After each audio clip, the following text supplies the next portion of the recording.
Committee members, I think most of us have realized by now, it's time to stop kicking the can down the road. It's time to stop asking Colorado families to bear the cost of damages, injuries, and death from hardcore repeat offenders.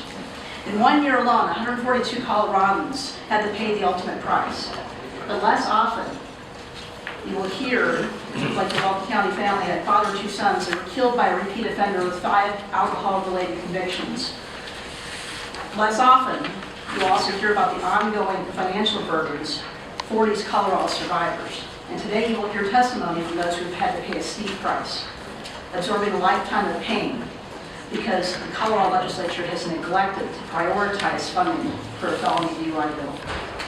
Because Colorado has one of the weakest DUI laws in the nation, and because repeat offenders are allowed to drive 8, 10, 15, 20 plus times without additional penalties, the financial expenses that Coloradans have to pay exceed the cost of incarceration, exceed the cost of treating offenders with alcohol addictions in prison, where treatment is more consistent and offer incentives for real change with the absence of physical addiction triggers.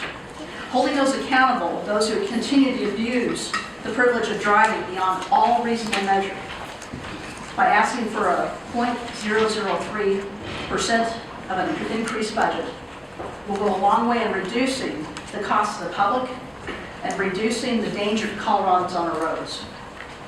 I've heard folks stop calling it Russian roulette laws at town halls and listening tours. Let's get serious about DUIs in Colorado, and let's help end Colorado roulette behind the wheel. Thank you, Representative Singh. Representative McCann, do you have anything to add? Thank you, Mr. Chair. I just want to add that, we talk about how much this is going to cost the state, but we really need to remember how much it's costing our state as a community and as a whole. And you will hear testimony about the economic costs of individuals who have suffered through either a family member or close friend being injured or killed because of drunk driving.